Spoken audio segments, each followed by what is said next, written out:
PP. Y el día de hoy tenemos como primer invitado al abogado Wilber Medina. Está con nosotros, abogado constitucionalista, pero además abogado de la Municipalidad Metropolitana de Lima. Correcto, muchas gracias por acompañarnos. A usted por la invitación. No, al contrario, gracias a usted por venir. Quería primero conocer su opinión. El día de hoy ha hecho noticia una denuncia que ha presentado el expresidente Pedro Castillo, una denuncia penal contra los congresistas que aprobaron su vacancia y contra la expresidenta Dina Boluarte, argumentando que la destitución ocurrida el 7 de diciembre de 2022, tras su fallido golpe de Estado, no cumplió con los requisitos legales establecidos. Él dice que la decisión del Pleno se adoptó sin alcanzar el número mínimo de 104 votos exigidos en el artículo 89-A del reglamento interno del Congreso, sino solo 101.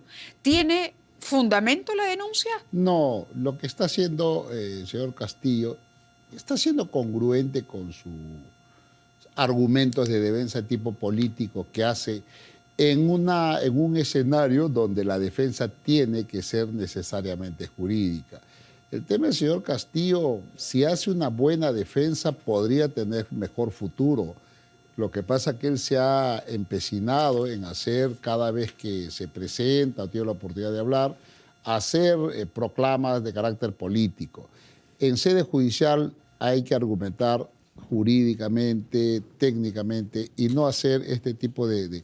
Lo que ha presentado ahora en blanco y negro lo dice, creo que a menudo, en todas las audiencias donde claro, le pero dan digamos luz a que la ahora hay palabra. una denuncia formalizada citando el reglamento, etcétera, donde incluye además a Dina Boluarte.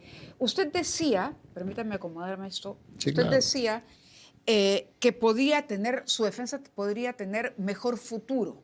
¿A qué se refiere? Es decir, que por dónde esa Lo que pasa estrategia que y cuál sería ese mejor futuro. en la academia es discutible el tema del alzamiento en armas. ¿La rebelión? La rebelión. O sea, eso si él argumenta mejor, no es un tema pacífico, ¿de acuerdo? Porque la casuística se da con determinadas circunstancias que no está del todo, o sea, no es un tema, vamos a decir, sólido. Por eso, yo creo que él debería concentrar su defensa, contratar buenos abogados, argumentar el hecho fáctico, el tipo penal, y le podría ir mejor. Como te digo, no, lo conversamos en la academia, no es un tema pacífico, ¿eh? Hay distintos puntos de vista. Finalmente, los señores magistrados, como consecuencia de todo el acopio de pruebas que se da en el juicio oral, tomarán una decisión que será una decisión de la primera instancia. Se apelará. ¿Qué dirá la Corte Suprema finalmente? Incluso él puede plantear un habeas corpus que será deliberado en el Tribunal Constitucional, como en el caso que ha habido de la señora Keiko Fujimori. Se decía que había muchos, éramos pocos los que decíamos que no era delito el lavado de activos. Finalmente el tribunal, analizando el tema del principio de legalidad, ha dicho que ahí no hay del tipo penal. Entonces, tranquilo, no es un tema pacífico, como digo. Yo creo que él debería, en vez de hacer una defensa política, centrarse en hacer una buena y eficiente defensa de carácter jurídico. Sostiene también la denuncia que ha presentado que los legisladores cometieron un abuso de autoridad, tipificado en el artículo 376 del Código Penal al emitir un acto que, según la denuncia, fue arbitrario y que le generó perjuicio directo al expresidente, y responsabiliza a los parlamentarios y a Dina Boluarte por el presunto delito de nombramiento ilegal de cargo al haber procedido con el reemplazo del jefe de Estado sin el número de votos requerido. ¿Usted cree que esta denuncia no va a prosperar? No va a No va a prosperar. prosperar, pero claro, eso luego él va a generar la narrativa de que es perseguido político, ¿no? Es parte de toda una campaña de cara a lo que va a tener acogida en las elecciones, ¿no? Él va a vender, y lo está haciendo bien. En el interior del país todavía hay gente que piensa que él ha sido, pues, un pobre provinciano que vino a Lima, triunfó, se hizo del poder y que las fuerzas económicas lo han sacado.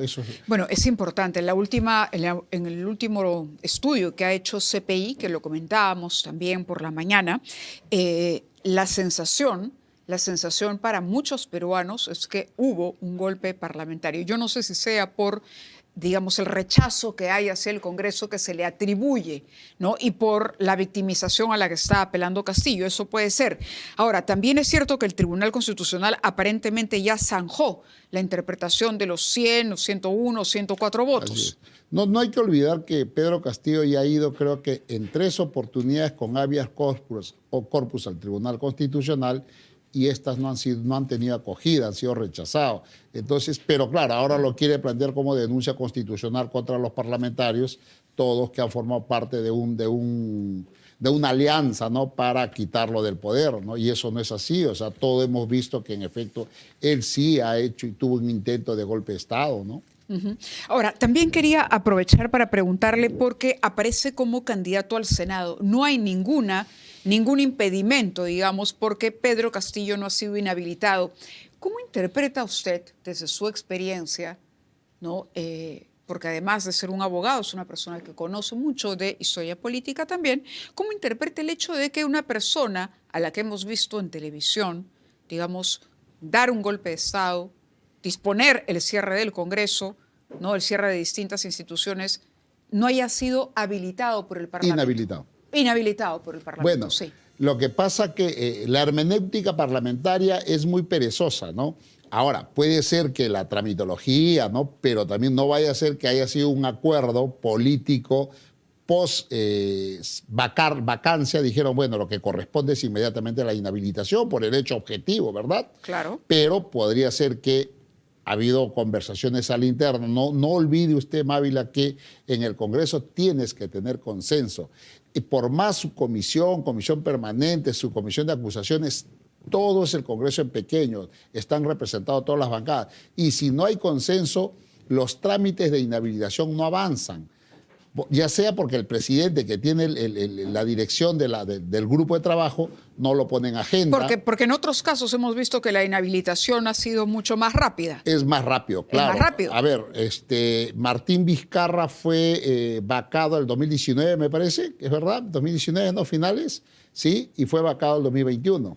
Por o eso. sea, 2 años, casi año y pico, ¿no? Entonces, la inhabilitación podría responder o la no inhabilitación, digamos que podríamos desarrollar una hipótesis que apunte a que, ok, Castillo sale del cargo, asume Dina Boluarte, pero un sector de la izquierda negocia el apoyo de Dina Boluarte, en tanto no se inhabilite a Castillo. Estoy tratando de... Estamos especulando. Sí. Ahora, también he sabido que nada se pone en agenda para votar si es que previamente tú no has hecho las coordinaciones para alcanzar la mayoría. Si no hay mayoría que te asegure un propósito, mejor no lo pones en agenda. Eso también puede pasar. ¿Hasta qué?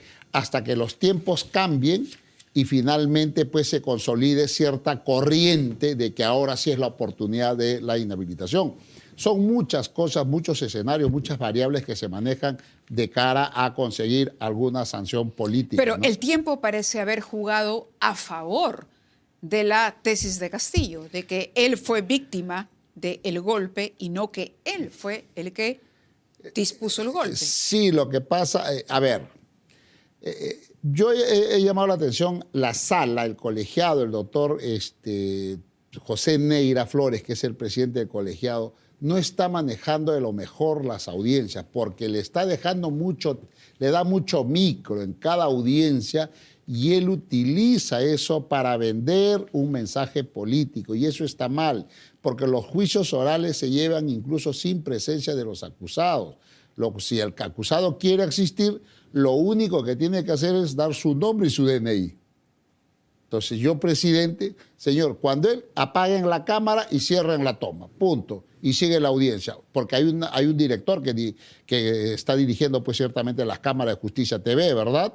Entonces de eso se aprovecha, porque no hay esa rigidez en que este señor está haciendo un juicio, está haciendo unas proclamas políticas acá en un juicio netamente jurídico. Entonces eso ha vendido mucho. Y esas son las consecuencias que al interior del país hay gente todavía que victimiza a él, y que probablemente si el Congreso no lo inhabilita antes de las elecciones, porque él no tiene, y tampoco hay condena, él puede perfectamente postular, como pues, también se me preguntó por la mañana, del señor Vladimir Cerrón. Él perfectamente puede postular. No hay condena. Lo único que tiene es un proceso. ¿Y qué pasa penal. si son elegidos? Son elegidos, tienen que ir a asumir funciones. Además, para eso ya la prisión preventiva se habrá vencido contra el señor... En el caso de Cerrón, pero la figura de Castillo, ¿cuál sería? Tendría que salir, porque ya es elegido. ¿Cómo que tendría que salir? Tendría que salir de prisión, porque ya tiene que tomar el poder. O sea, si es senador, ¿no? Si es senador, no sé en qué plancha irá, no conozco, pero sus derechos de ser elegido, sus derechos políticos de elegir y ser elegidos... ¿Estarían por encima de una condena? No, decía, si es que para el día de las elecciones no hay condena, Ajá. él perfectamente puede asumir funciones. Sí, para el día de las elecciones, claro. Y si no lo han inhabilitado. Puede ocurrir lo que pasó con el señor Vizcarra.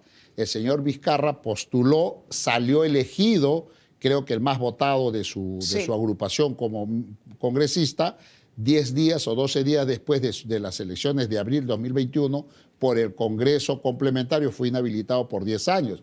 ¿Y qué provocó? Que el Jurado Nacional de Elecciones no lo proclamara y no le entregara la credencial.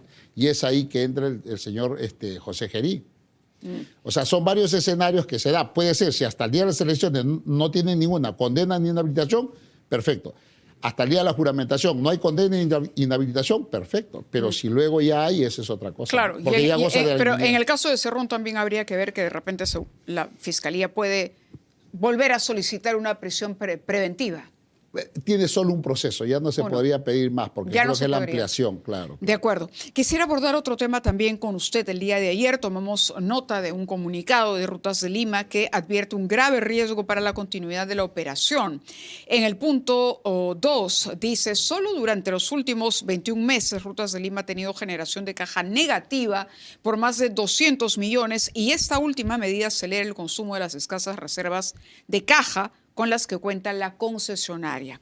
Ante esta situación, informamos a la opinión pública que, en caso la sentencia que suspendió el cobro de peajes en las unidades de Villa y Punta Negra no se revierta en las próximas 3 semanas, Rutas de Lima se verá en la imposibilidad de seguir operando las vías concesionadas, ¿no? Y esta mañana, o en las últimas horas, hemos escuchado al alcalde Renzo Reyardo no descartar pedir él la administración temporal o la municipalidad de los peajes de Villa y Punta Negra. ¿Cómo funcionaría esto? A ver, en la gestión de Rafael López Aliaga y ahora en la de Renzo Reyardo, el ciudadano es un elemento gravitante en la toma de decisiones. Sí. Entonces, frente a este comunicado que se infiere del punto 3 que dice que si en 3 semanas eso no se revierte lo del sur, simplemente van a dejar de operar. Así es. Y se retirarían. Sobre eso ya he conversado ayer con el alcalde de Lima y hemos visto con el equipo legal. Tenemos varias, estamos explorando, es un caso inédito, no ha ocurrido que una concesionaria abandone una concesión y deje al concedente con las vías allí. Eso no ha ocurrido nunca en la historia del Perú.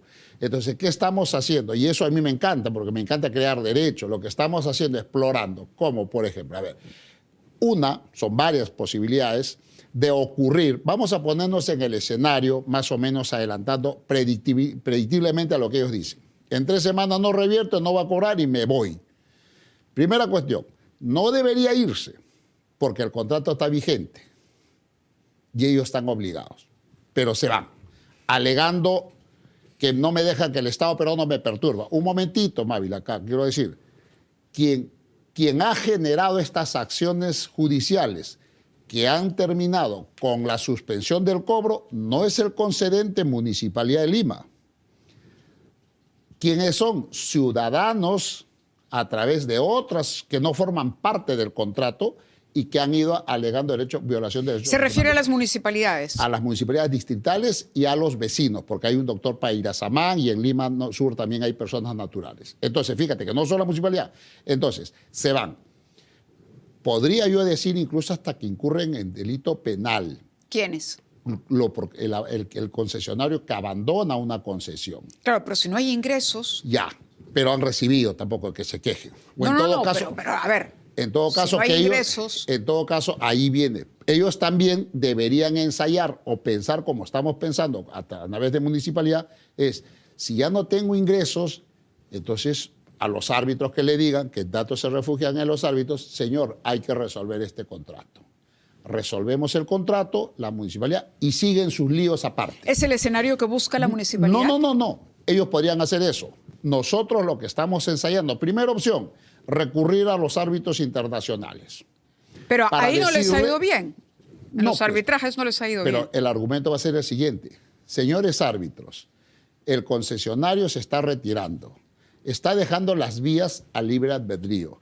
Estas vías necesitan tratamiento, necesitan ser operadas, necesitan, por ejemplo, ambulancias, grúas, etcétera, para prestar auxilio rápido, ¿verdad? Esto es una vía que está sujeto a un servicio público. Algo tenemos que hacer, señores árbitros. Permítanos a nosotros de manera temporal, en tanto se decante todos los arbitrajes, administrarlo. Opción 1. Opción 2, cualquiera puede ser primera, pero estoy diciendo en orden. La otra, podemos ir al mismo juez de Puente Piedra que dio la primera habeas corpus, decirle, señor, mire, el tribunal en este habeas corpus ha dicho, se suspende el cobro hasta que se resuelva el caso Villarán. El concesionario se ha ido, se ha dejado de cobrar. Señores, el demandante Puente Piedra y el señor Payasamán puede decir, señor juez, obligue usted en este proceso que la municipalidad se haga cargo, y la municipalidad va a estar ya en hacerse cargo.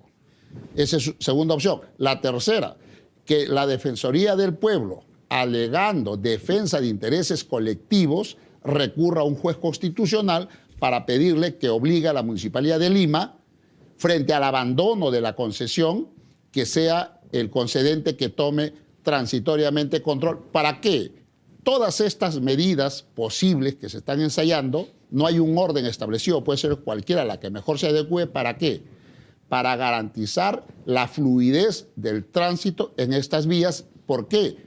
Porque de esa manera se está garantizando que el público transite libremente y en condiciones por esa vía. No hacerlo significa perjuicio ¿para quién? Para el ciudadano. Eso es lo que no quiere la corporación municipal con Rafael López Aliaga ni con Renzo Reyes Ordagora, ¿no? ¿Y de dónde saldría el dinero para el mantenimiento de las vías? A ver. Si la municipalidad, por lo que he escuchado, el señor Rayardo dice que no cobrarían peaje. Sí, en ningún momento se va a pensar cobrar, pero no hay que olvidar que estas vías, hace 50 años, hasta el 2013, ¿quién los administraba? Una empresa que se llama EMAPE. Por eso, ¿es lo que quisiera la municipalidad, claro, que vuelva EMAPE? A ver, tú me estás, pero primero vamos a ver qué cosa no se va a cobrar porque tiene el expertise. EMAPE tiene todo el expertise y hoy día hablaba con el exalcalde y me decía que esas vías son de cemento y tienen duración por mucho tiempo. O sea, no es el asfalto, es con cemento y fierro. O sea, que tampoco hay mucho problema. EMAPE tiene toda la logística, tanto de ambulancias, de grúa, para prestar todos estos servicios auxiliares que necesita estas vías para operar bien.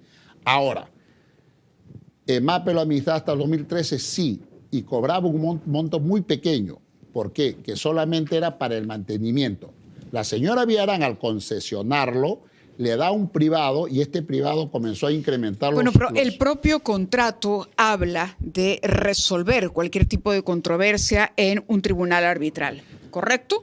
Resolver las controversias que emerjan del propio contenido del contrato. Sí. El tema es que parece mucho más complicado que ello y hay quienes incluso mencionan que el Estado peruano está incurriendo en una suerte de confiscación disfrazada de defensa de derechos. Ahí, por ejemplo, hay una ignorancia de los que afirman confiscación. Se confisca la propiedad privada. Una concesión no es propiedad privada. ¿Qué es? Una concesión es un derecho que se le otorga por un plazo determinado para que administre. Pero con un contrato vigente. Pero no es propiedad. Pero para con un contrato solo vigente. Se confisca la propiedad privada. Eso, Rutas de Lima no es propietario de eso. Tiene la posesión y para que haga el mantenimiento y cobre un peaje. Bueno, entonces, vamos a ver qué es lo que pasa. Lo que te quiero decir es que pero quien hace esas afirmaciones demuestran absoluto desconocimiento de la figura jurídica. Y permítame una cosa, y con esto quiero terminar esto para que quede claro. Mávila, desde el año 1965, hasta el día de hoy que estamos conversando, existe vigente una ley 15.773. 15.773. Esa ley que dice, ¿el Estado puede concesionar una vía? Sí, siempre que preexista una alterna. Pregunta, ¿para salir de Lima por la Panamericana Norte existe una alterna? ¿Para el sur existe una alterna? La respuesta es no. Por lo tanto, Mávila, nunca se debió concesionar eso y siempre lo debió tener el Estado. A ver, no nos va a alcanzar el tiempo, lamentablemente, porque el tema de la vía alterna es una responsabilidad que tiene que ejecutar, según entiendo, el Tribunal Constitucional lo ha dispuesto la municipalidad. Te voy a explicar por qué dice el tribunal. Entonces, porque en la cláusula, en el contrato pusieron una cláusula que sea Lima que lo haga. Claro, si yo voy a pagar 11 millones de dólares, le voy a obligar. Pero Lima no lo ha hecho, pues. Pero es que si yo pago 11 millones de coima, obligo a Lima incluso hasta que me pague a los chicos que trabajan. Por eso le digo, estamos atrapados en un círculo vicioso que debería resolverse en los arbitrajes que vamos perdiendo. Se resuelve, pero escúchame, si se condena a Villarán, se activa la cláusula anticorrupción y peaje 1 cae, peaje 2 cae, peaje 3 cae y demanda de Brunswick cae. Bueno, muchas gracias por habernos dado su punto de vista. Gracias y buenas noches al doctor Medina. Vamos a ir a la pausa y vamos a regresar con el exministro de Economía, Pedro Franque, para conversar de varios temas a propósito de un informe, una advertencia que hizo el Consejo Fiscal sobre iniciativas legislativas que estaban perjudicando la caja fiscal, pero también analizaremos la situación de Petroperú, sobre la que ya se han pronunciado algunos postulantes a la presidencia ofreciendo algunas salidas.